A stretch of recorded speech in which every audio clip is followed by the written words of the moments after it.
I'd like you to close your eyes and just imagine something for a moment. Imagine that you have this beautiful vista, landscape that's wide and expansive. There's space, there's plains, and it's in some hills and some mountains. And you see these majestic horses, maybe half a dozen, maybe 20 of them, galloping together free, dust clouds coming gently from behind where they are. They're having fun, they're clearly living life powerfully and enjoying dancing and galloping in nature. No humans around, no cars. They're out there wild in the world. Did you imagine that? Can you see that? Did you have a picture of what the lead horse might look like, what colour it is, how it's being in the world? And come back and open your eyes now a little bit. And I was talking about this and thinking about this because this morning I was sent a video about wild mustangs in America. You can look up on YouTube and Google and things, and you can find these horses that are naturally now wild in America. And they're managed. They only have 40,000 of them in one population in these desert areas, in these environments, because that's what it's been deemed is what the environment can handle. And so they go and they manage these populations of wild mustangs. Now the truth of it is the horse itself was involved in life in the environment for thousands of years, domesticated at some level, and these Spanish horses went around the world, these Arabian horses went around the world. And the modern horse, as we know it, has been invested into who we are as people for many, many years. They have this natural herding aspect. And clearly when you think of horses, most people don't imagine the wild horse. They imagine the Black Beauty story. They imagine the horse in the advert or the TV commercials. They imagine the person riding the horse. Now, it's seemingly natural for a horse to have a rider. They seemingly go along with it. And even if you watch how these horse tamers, horse whisperers, learn to engage with the horse, there's this really interesting interplay. Now, I've had the great pleasure and privilege to spend time with some amazing equestrians and getting to see this experience of being led by the horse to become more aware for our sensitivity. And at the same time I watched today, I was thinking about how we ourselves limit ourselves, how we've been entrained, and I use that word carefully, entrained into what we think we should be and how we should be. I was talking with an old business contact last night. They're in Canada, I haven't spoken to them for many years, and we were talking about how during a workshop with some of the most well-known authors and celebrities in the performance space, somebody stood up and I want to be like you. They want to be the next so-and-so. They want to be that mirror version. And the truth of it is that we don't. We want to be ourselves. We want to be free to be ourselves, but learning from lessons. So the truth of it is, as I was reminded as I was joined to WC, there's no point reinventing the wheel. And yet sometimes I think we have to question it. Why do we do the things the way we do?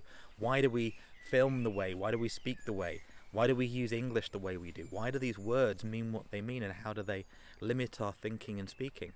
So being able to expand that and really explore that truthfully takes something. It takes courage, it takes an investment of energy, time, often money, to research deeply into what's truly possible, to question those fundamental beliefs and assumptions that are often so in our blind spot that even with 1 million years and $1 billion of investment, you'd never find them by yourself. You need somebody that comes from an outsider perspective, a different environment, to show you those things. Now, it takes a lot to have an ability to explore that from a space of how can I improve, how can I optimize, what can we learn and apply, not from defending. And even being ready to do that takes a lot, to have a really safe, trusting, open conversation, to have a space of real exploration. Now, do you have people like that you can speak to? Do you have people like that in your world that aren't invested in some level of a codependent dynamic? You know, they want to maintain the workability. And if I look back at my own life, there have been times where people, often call them mentors or advisors, or these unique experiential learning processes, sometimes very Western, sometimes in the martial arts world, sometimes in business, sometimes metaphysics, that made all the difference. And it might have been a simple half-hour conversation, a simple quote. Before I made this about an hour ago, I was reminded about the 5 agreements and the 4 agreements. Have you heard of those? Do you know what they are? Maybe you want to go and double check and just check in on what those 5 agreements are. Even the word alchemy, which to me I came across, I guess, growing up with the story of these mythical alchemists, but most of us never actually went through the process, and the story about something is not the experience of it. There's a great book called The Alchemist, maybe you've read it. There's a game called Journey, which you can get on the Apple platform, the PlayStation platform.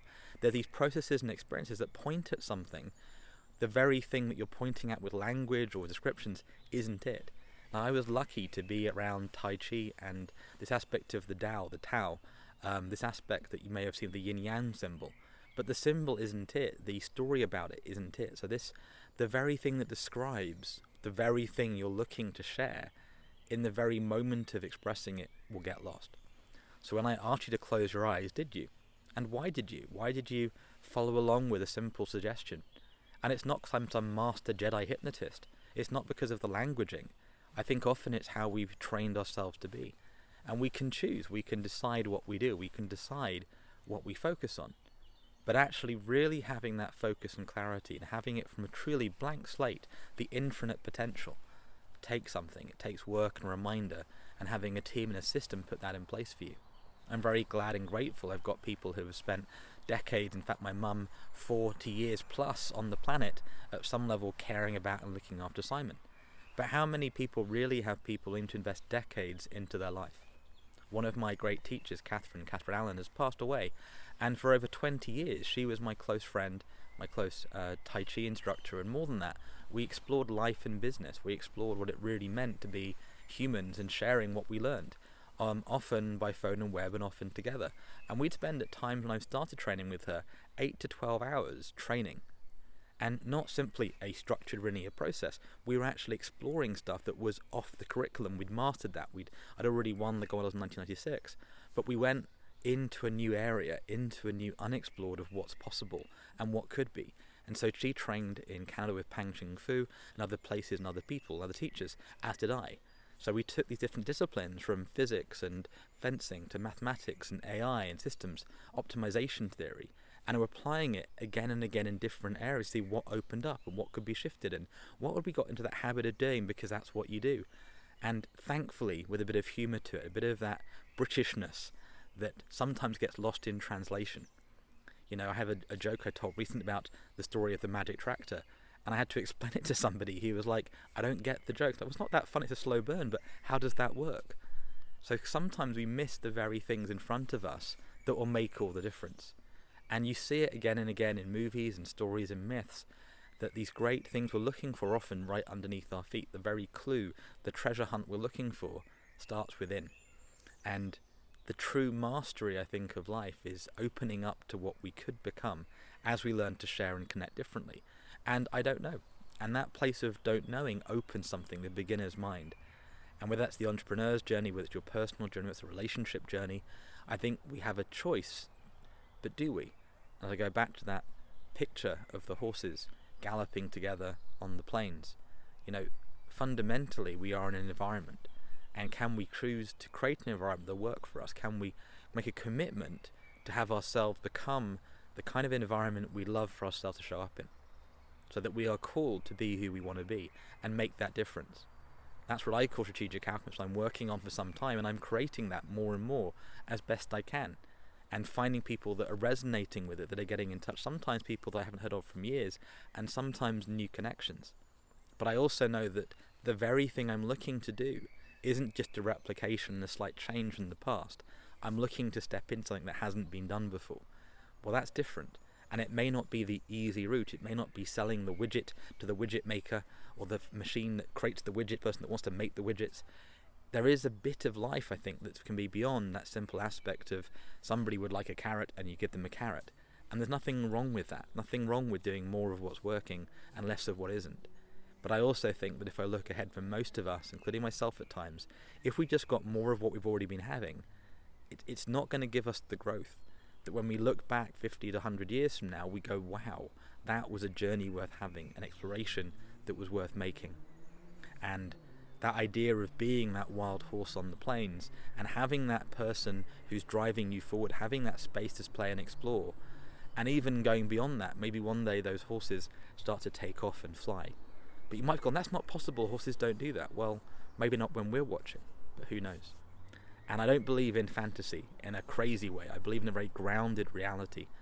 But the strategy for that is different than the tactics. And how you approach things strategically isn't the same as how you apply them tactically.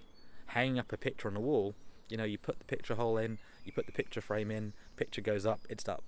But that may not have been the most intelligent place to put that picture. And had you even thought through what picture to put on the wall? And why you've been putting a picture at all, not just a projector, or having a wall itself that can become the screen and the holographic screen. I might have gone a bit too far and too fast there, but I'm excited because today is Monday.